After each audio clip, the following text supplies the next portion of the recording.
Hello there, and welcome to my podcast. My name is Brett Lovins. These are recovery conversations. I've in recovery now for a little bit longer than 10 years, which blows my mind all the time. I navigate the world as a sober guy. I try to bring conversations to you that you might not be able to normally get access to.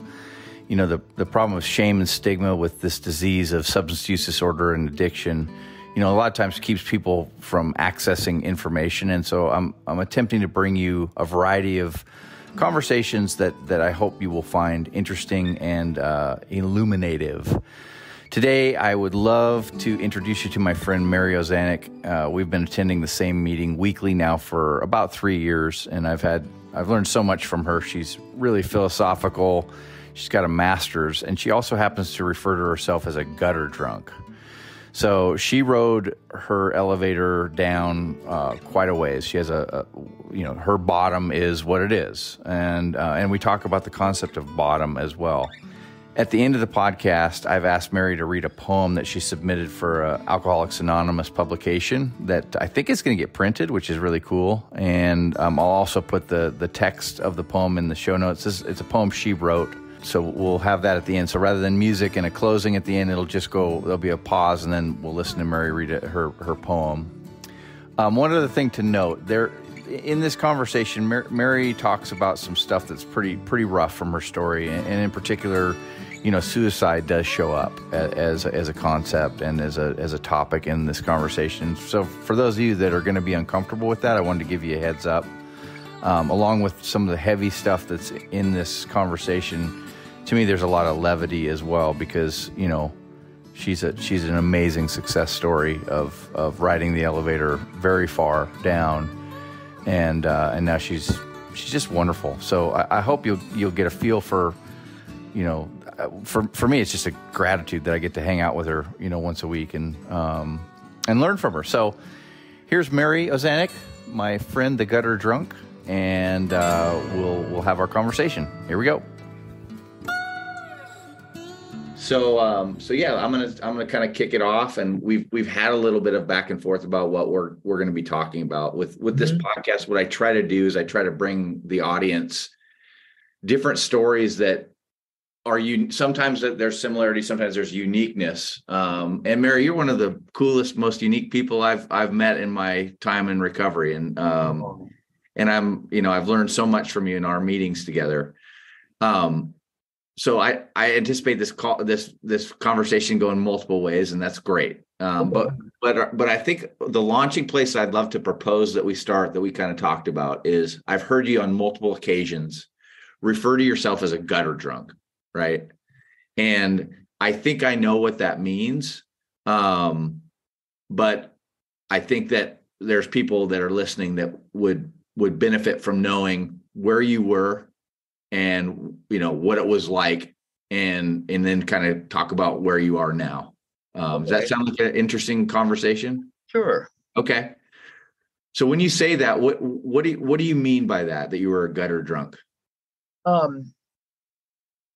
It encompasses a definition of how far down I had to go before enough became enough. And I remember early in recovery, when I first started going to 12-step meetings, I would listen to other people's story, and I would scoff and have a lack of respect for where they came from. The big book talks about complete and total annihilation of all things worthwhile. And the destruction that to myself and to the world around me was as low as it can get, and without actually pushing a shopping cart down the street. I destroyed my personal and professional reputations, my career, my family relationships. Friends turned their back on me. They had to let me go. I became unemployable and actually planning on how to end my life. And the reason that, because I couldn't see a way out, how I was ever going to wake up one morning and not drink and use. It is covered a little in Bill W.'s story in the Big Book, where he continues to drink when it's unthinkable that he'd pick up another drink. I've been in treatment programs more times than I can remember, because when I did have my career, I had good insurance. I would go away to treatment centers like people go on vacation. I would get a little bit healthy again, get some food, get some rest. And I would have a cab stop at a liquor store leaving the treatment center. I drank when it was unthinkable. Yeah. A good friend of mine who owns and founded Mary's Hope Sober Homes in the Denver market area, it's a different Mary. She went to court and got an injunction, an involuntary commitment against me for having become a danger to myself and others. I came out and drank again and used again. I've often wondered, I don't know why it is so hard for me to live in the world. Brett, I have a fear of ordinariness, of routine. Adrenaline motivated me. I would do things to generate, and I didn't realize I was doing it. Drama, excitement, putting myself in dangerous situations. I used to carry my driver's license in my back hip pocket of my blue jeans in case they needed to identify my body. I was going into neighborhoods at night that people don't go into to score drugs. I've thought this before, and I don't know if it's sheer animal instinct for survival as the mammals that we are, or truly is there an inner seed of hope and faith in a power greater than ourselves? Because one of the most important that made me choose life in the bitter, bitter end. I remember I was parked on the side of the road. I was out of money. I was out of dope. I was dope sick. Not a friend on the planet that I could think of who would loan me even $50. I'm an opiate freak and a heroin addict, in addition to being a gutter drunk. And enough became enough. And I called someone in AA. I had been dabbling in and out of AA for years because I knew that they had something that had helped a lot of people.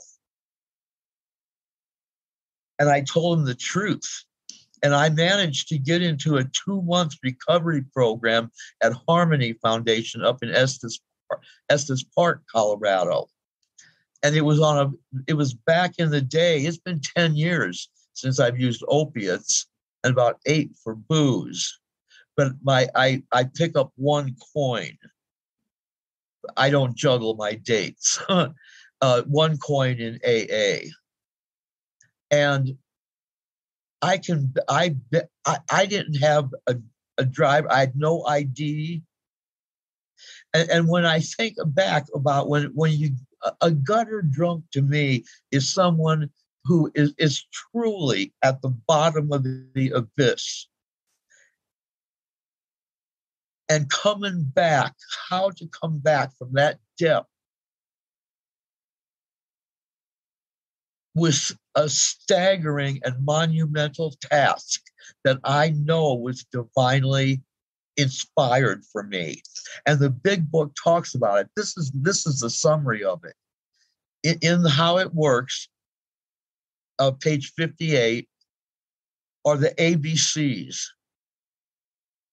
I was beyond human aid. No human power could have restored me, and God can and will if he is sought. And my simple, basic prayer was, please help me. If that meant my death, I was okay with that. I didn't ask for how to fix me, how to help me. And somehow I mustered a little bit of courage to make one phone call and then collapse into their arms. And I said, I'll do anything. I had a little bit of, I don't want to say contempt, but scoffing at people who still had a job, a house, a wife, a family.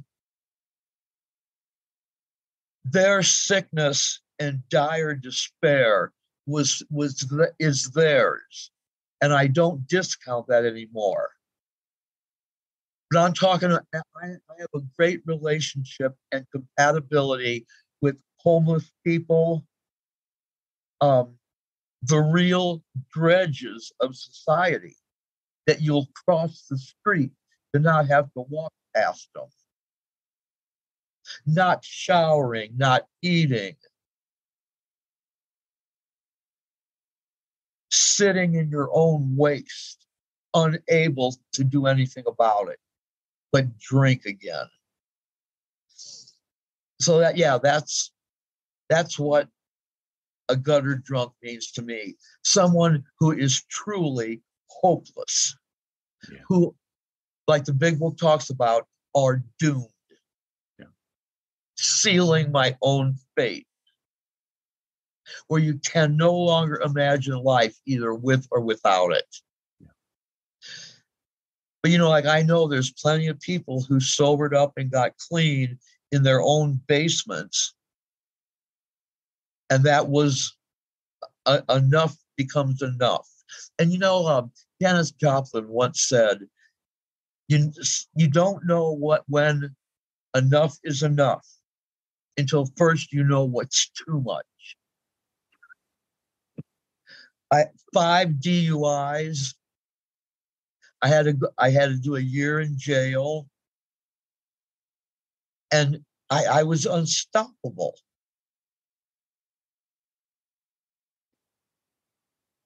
Well, I'd love to. Okay, so let's do a couple things with this. So first off, for those of you that are listening, this might be your first podcast of mine, and you're not familiar with when Mary's talking about the big book, she's talking about the book Alcoholics Anonymous, and it's a wonderful book. It's available at every place you can possibly imagine, and it's kind of the foundations of AA. So when we say big book, and Bill W. is one of the writers in there, and she talks about his story. I think it's basically chapter 1, where he tells his story. He's one of the founders of it. And ABC, she even gave you the page number. So there's a lot of really good stuff in that book. And Mary, you and I've talked a lot about AA over time. Two things. Well, let's just go with one. First off, let's talk about the bottom, right? This is a concept. You've just described a bottom. I'd love to, before we talk about other people, I'd love to just spend a little more time on your story. So when you had that moment and you got yourself checked into Estes Park, was that your last drink at that point? When you got out of there, was that 8 years ago, or tell the audience more about that? It's almost humiliating, Brett. Yes, that was the end of the opiates. Okay, yeah. But it was not the end of the drinking. The big book, again, it asks if we have a sufficient substitute. And then it goes on to say that substitute is the fellowship in the program. But I stopped with, do I have a sufficient substitute? The feel of a shot going down your throat, the warmth, what it felt like to take a monster hit of heroin, I wasn't, I failed for a long time to understand how and what a sufficient substitute meant.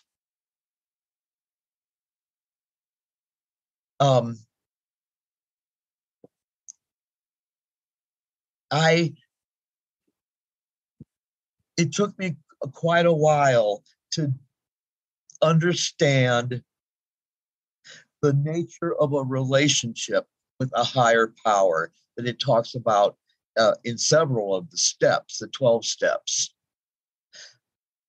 I thought that I had to figure out which religious sect was correct.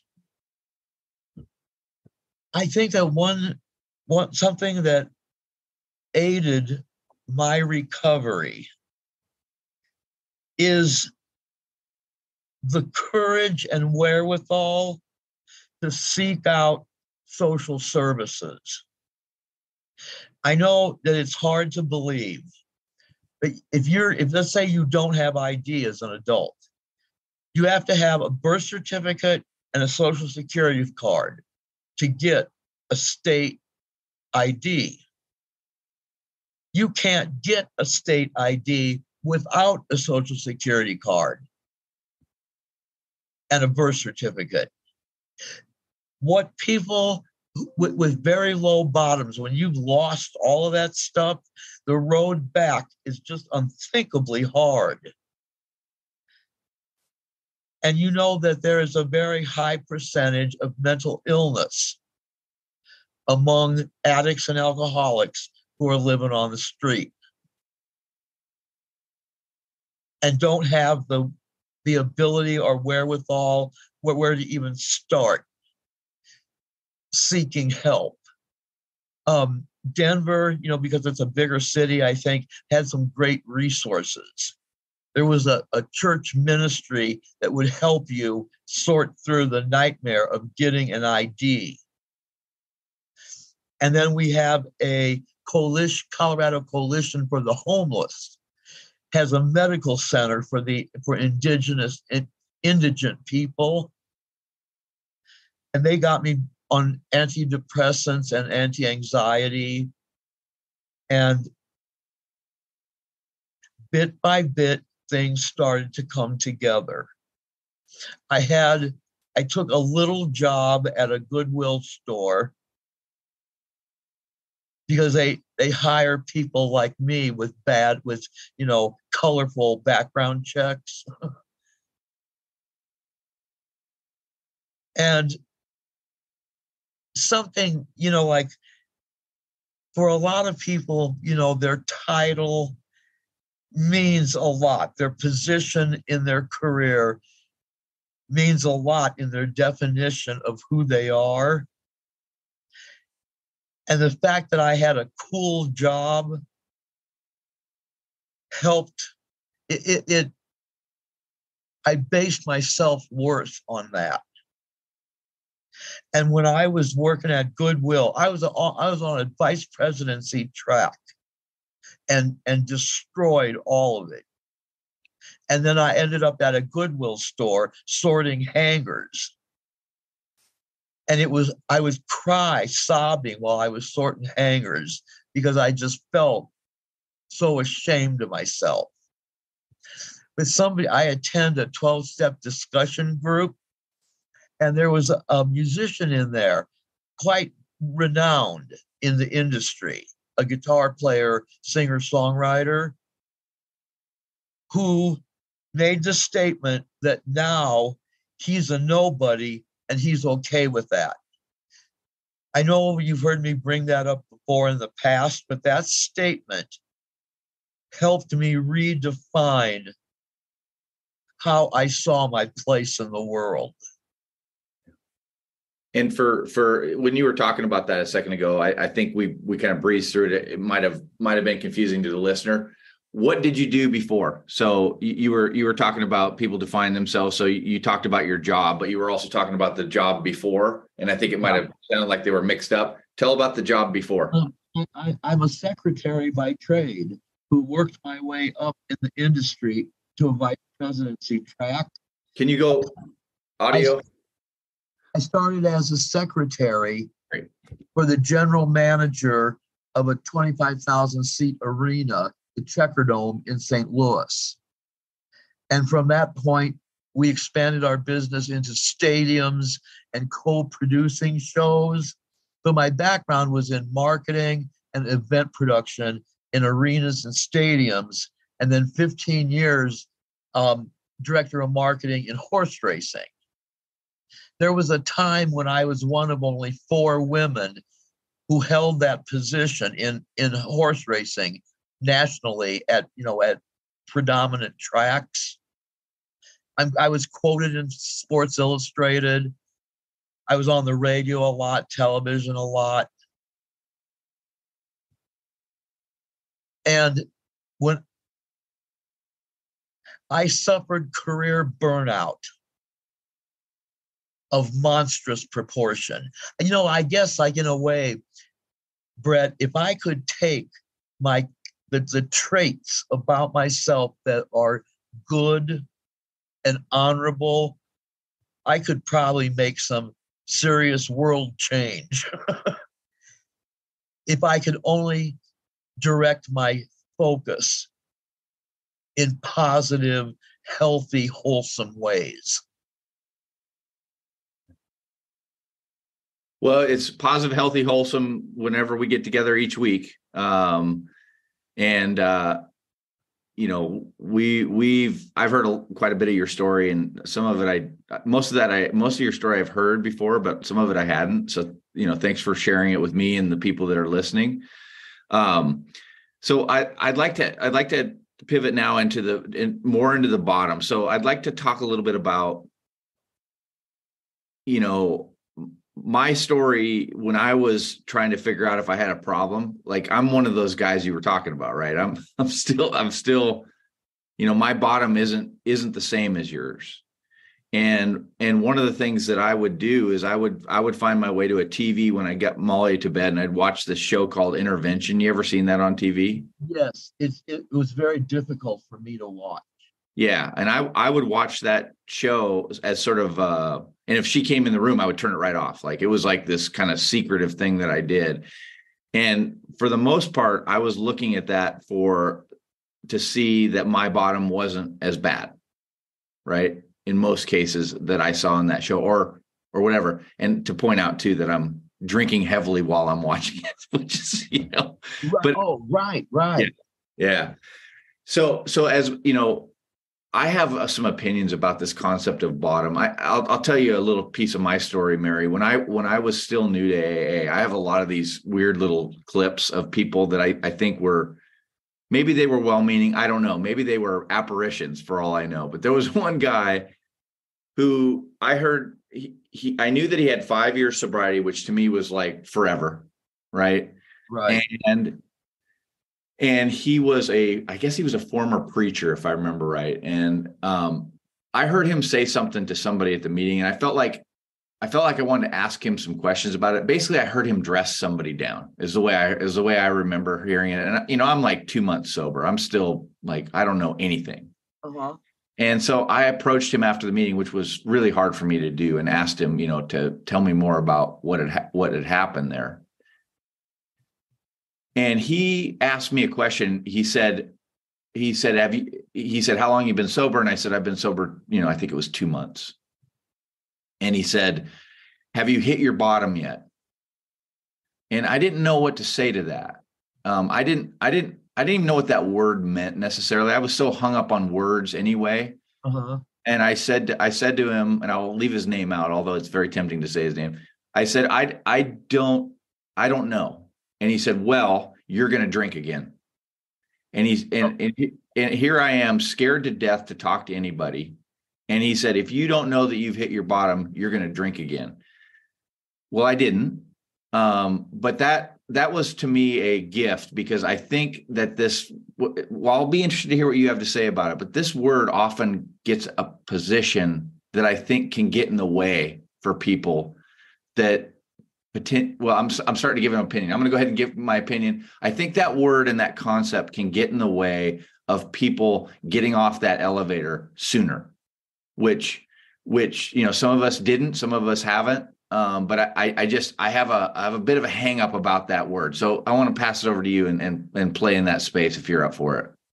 Sure, Brett, I agree with you that for people who, in the big book, again, there are descriptions of the true alcoholic versus a hard drinker. And I think there are some reasonable and viable differences between those two things. I think it's a mistake, a grave mistake, to judge another person's bottom. For me, and for a lot of people, our bottom would be death. Yeah. Jail, job, everything I named, all the annihilation is not necessarily the end for me. Brett, one night I was scoring dope in an alley on East Colfax in Denver. And I got mugged and beaten by 3 men who left me laying in the alley till someone found me. And they took me to the hospital in an ambulance. The guy was punching me in the face. And I had a gram of heroin that I wasn't going to give up. And finally, I let go of my purse. When I was laying in the ER with a cracked occipital bone and jawbone and cheekbone, a member of AA was standing over my bed saying, "So do you think you're done now, Mary?" And Brett, the answer was that if I had $100 in my pocket, I'd have got up and left the hospital to go score. I was so consumed. I think there was a bit of like jealousy as the years passed. It became like a jealousy of people who still had enough wherewithal to do something about their drinking and drug use before they lost everything. And something that I think I've wondered about this. I never had children. I made a conscious decision not to have kids because I didn't want it interfering with my career and my ability to travel. I also never actually got married legally because I didn't think I could stand in front of God and man and pledge death till we part. I had a hard time finding a reason to sober up. I would manage, and I think some of it has to do because I was a girl. I managed to find couches or a basement of somebody who'd let me sleep over. But they were nightmarish, filthy places, dope houses. And I'd lay there and I would think, if I died down here, how long would it be till someone noticed that Mary was no longer in the world, that we hadn't seen her in a while? I was so isolated and withdrawn. And I think that that's what the big book talks about, a sufficient substitute. I didn't know how to have relationships anymore. It had become only people who could serve a purpose for me.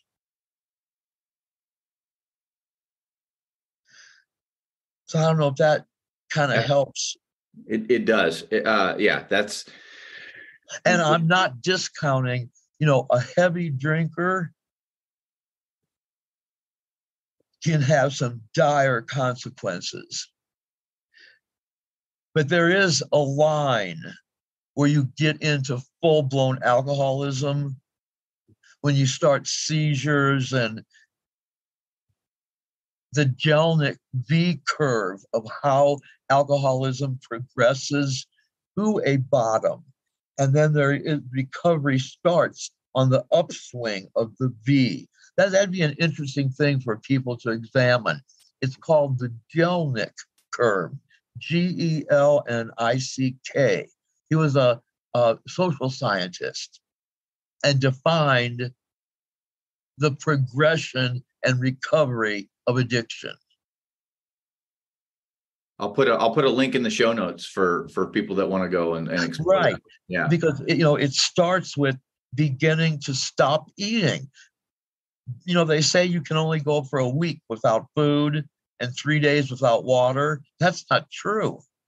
In our cases, weeks I would go by that all I could stomach was a half of a saltine cracker,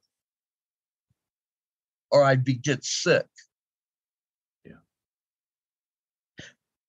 That's what I mean by, bottom. Yeah. Yep. Yeah. And I'll just throw into this part too.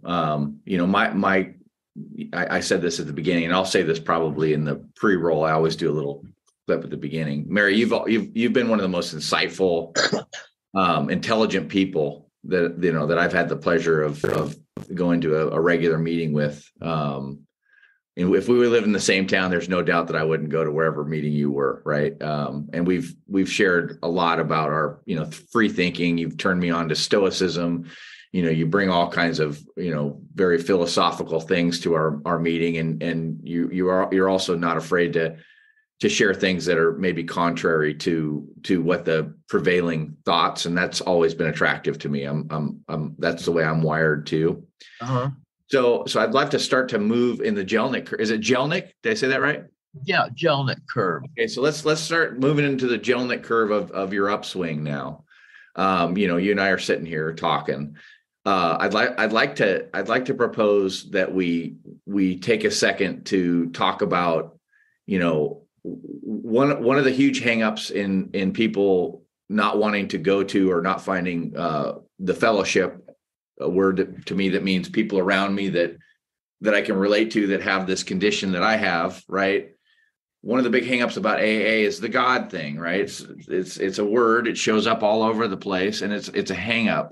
I've heard you talk about higher powers many times, and for you, it inspires me. So not to put words in your mouth or anything, and maybe you've changed it, but you've talked about the universe a few times. So when you start thinking about that, when you started getting a contact with something that was helping you, something outside of yourself, what was it like, and what's it like now, and how do you think about this idea of higher power, if you will? Well, one thing, I feel fortunate that I had a foundation in God, Christianity, religious. I was raised Catholic, very Catholic. Both my mom's sisters were Dominican nuns. Oh. So I had a foundation. But there is, I think that's why you and I have a good rapport, Brett. I was a little kid sitting in church, and you're reading the gospel, and I'm reading it word for word. And I wanted to cry out loud, are you people paying any attention to the words you're reading? It was all about punishment and guilt and unworthiness. And I fell away from religion in the entertainment business. I never stopped believing. And I always had a mustard seed of faith that there was a power operating in the universe that helps sustain us, gives us the courage to keep going forward in daily living. And something that was in, like I said, I went on a fairly big exploration of, I have a couple good friends who are Lutheran ministers. I have a couple good friends who are Catholic priests. And some of these people are in AA. There are priests and ministers in AA. I also explored a lot of indigenous customs, American Indian lore. And I was at a sweat lodge once, and I was questioning the fire keeper, the sacred medicine man in charge, not only in charge, but guiding and directing the sweat. And he said to me, Mary, just stop it. It's the great mystery, the unknowable. My pea brain was actually trying to understand the nature of God and trying to figure out who was right. The Catholics, the Lutherans, the Buddhists. And as the years went by, I attended workshops and retreats and had lunch meetings and various religious services. And something that I came to my mind, this is second grade science class. Green plants give out oxygen as their waste, which we consume and then give out carbon dioxide that the plant needs. We have a symbiotic relationship with the nature that would just, it's a relationship that the world, the earth, Mother Earth, is based on the exchange of waste products. And that helped calm me and give me an appreciation of the world around me. And I hear a lot of people talk about nature is their higher power. And there's a couple of terms for God, like we say, group of drunks, great outdoors. But what I came to realize is that even though we may go to the mountains or the beach, the ocean, watch our footprints be washed away, and realize how fragile and temporary our lives are,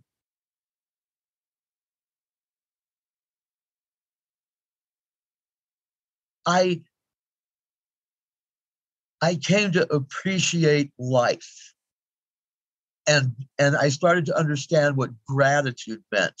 Like when you hear people say they're a grateful alcoholic when they introduce themselves, Brett, I wanted to come over the table after those people in the beginning and just slap them upside the head. But every once in a while, what keeps me going is I'm a very early riser nowadays. Sometimes I'm up at making coffee at 2 a.m. and doing a little work for a couple hours and going back to bed. And when I'm sitting outside on the back porch in the dark, quiet, cool evening, I will realize the enormity of the fact that I'm still alive and that there are people out there who, and I say this with humility, Brett, that what I share with them has mattered. And I realize how valuable and precious our lives really are. And in those moments, I can't imagine taking another drink or a narcotic drug because there's so much at stake. You know, I work in hospice care and I impact our patients. Hospice care is about quality of life at end of life.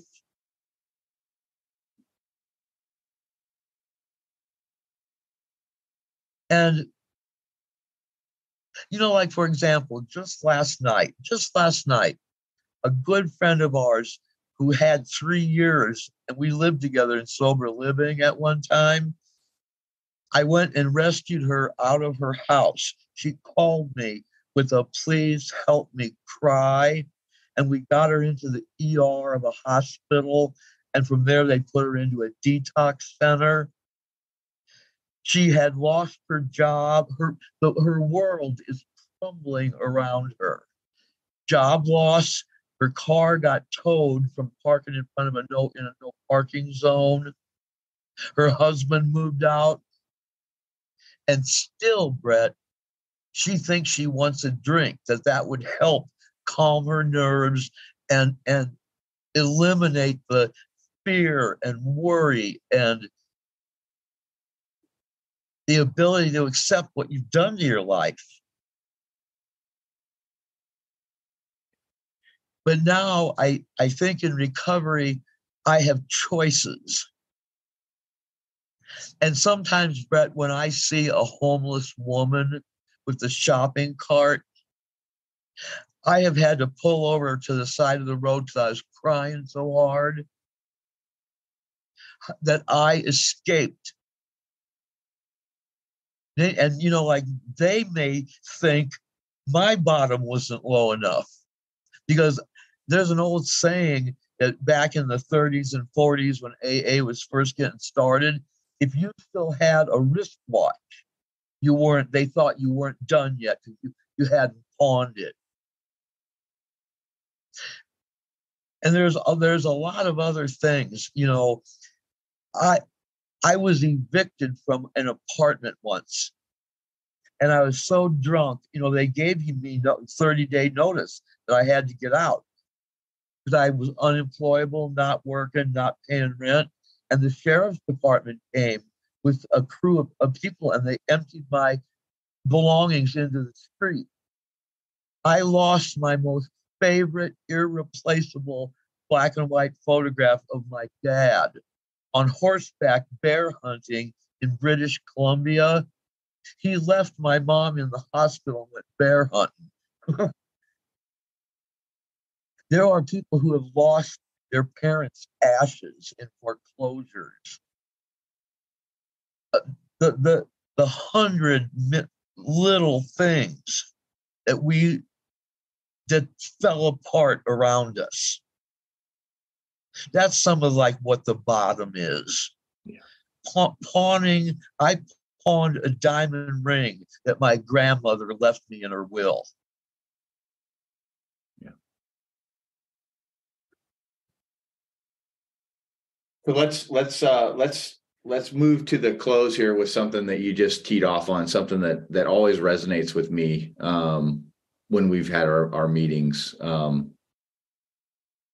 And it's something that you and I've shared, and the word you've used before that I've really adopted and I love is profound, right? It's profound. Like you just painted a picture of your early morning with your coffee and the quiet, right? Uh-huh. And I have those moments too, when I take the dogs outside in the evening and look up and there's Venus or whatever. Mm-hmm.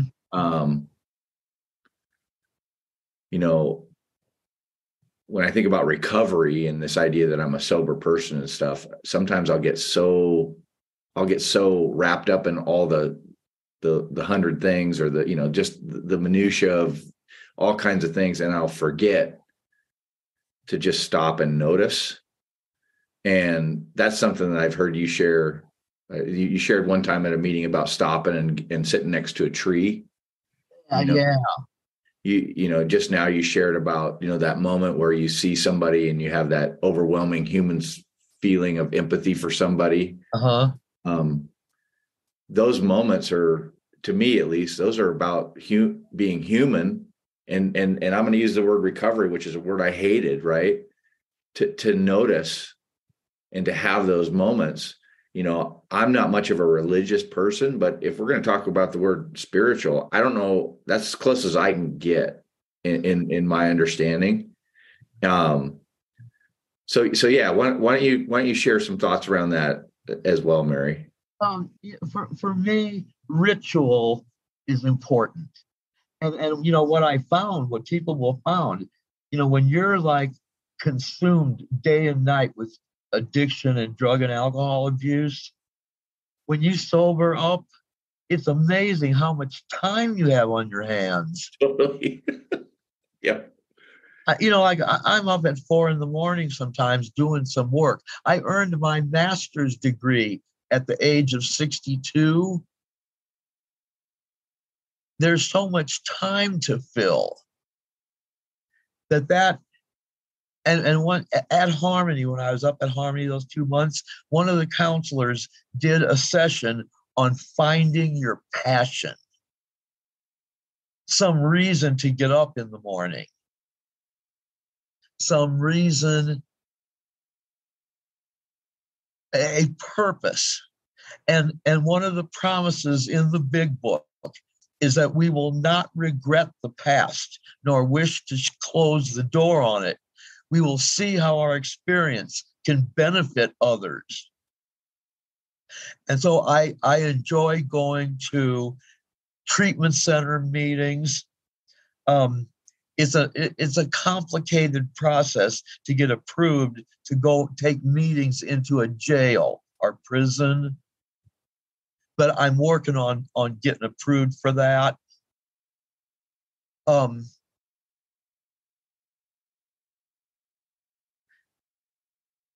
And I think that some of the, I don't watch a lot of television. I'm not a big television viewer. I keep it on in the background for just background music or noise on like History Channel or documentary. But I think for myself, we have to actively find ways to fill our time constructively. Yeah. And it can be as simple as just taking the dogs for a walk. Yeah. There's something it's curious to me because I was on this path anyway, but during the pandemic, there is a new cultural phenomenon called, it sums up the Great Resignation. How many people left their jobs to pursue passion, careers that they wanted to enjoy? The Great Resignation. People like you and I both today are working at home, Brett. 2 years ago, that was unthinkable. I went into rush hour every day, and people are starting to, a lot of people are beginning to come into a realization of what matters in their lives and how are they serving the public. The Dalai Lama published a book called The Art of Happiness about 10 years ago. And I swear, the first paragraph, first page, he says, the key to happiness is being of service to others. And like in Catholic religion, it's to do unto others as you would have them do unto you. Treat your neighbor as yourself. There's an old saying, joke in AA, why members can't be in a choir because they can't get past do, re, me. Everything's about us. And I think that recovery is, you can root I rooted my recovery in service to others. There's another old story that I found in a Reader's Digest. There's a marching band going down the street, and one of the musicians is out of step. And she looks around and says, wow, everyone's out of step except me. And I think that says, little snippets that when added together can change the course of a human life.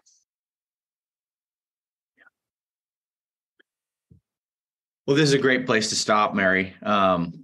Thanks so much thanks for your fellowship and all the insights you've given me these last 3 years. We've been going to that same meeting. Yeah, we sure have. Yeah. And you've made an impact on me these years. So thank you for being willing to chat into my podcast audience here. I think you're wonderful, and I think you know that as well. But I'm gonna say it out loud. Thank you, Brad. Yeah. Um, and maybe just a little thing. Um, I got an email recently this past week from someone. I wrote a poem that I submitted for publication in an AA publication. And when the editor wrote back, he knew me.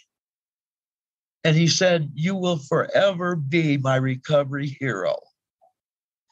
And I think there comes with that responsibility. Brett, I, one of the reasons that keep me sober is I want to be an example to others that it can be done. And it can be done in a good and loving, meaningful way, that there's hope. Hope. Yes. Yep.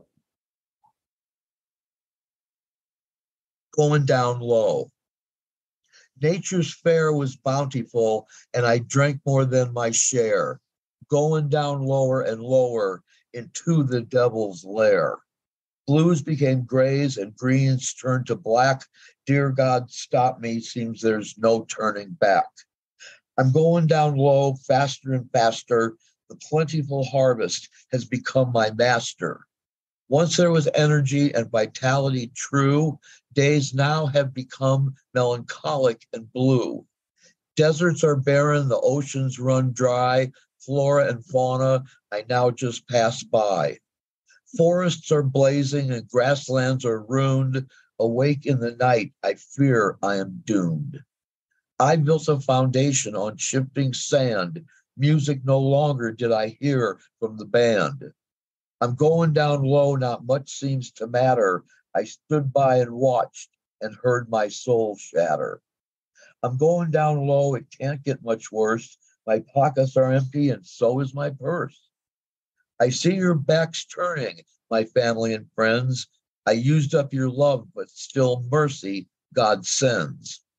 I heard angels crying out loud, "We know you are dying, they're under your cloud." So I reached up and grabbed their hand, and on my feet I did land. This time round, there's mortar and rock. Ghost ships in the harbor have nowhere to dock. My heart feels much lighter, the albatross gone. I wake up more peaceful and welcome the dawn. I was going down low, now my head's held much higher. I'm coming back slow with the future less dire. I stopped trying to figure the nature of God, one foot for the other. I continue to plod, coming back slow with somewhere to go. Deep down awakened, I'm beginning to know. Thank you.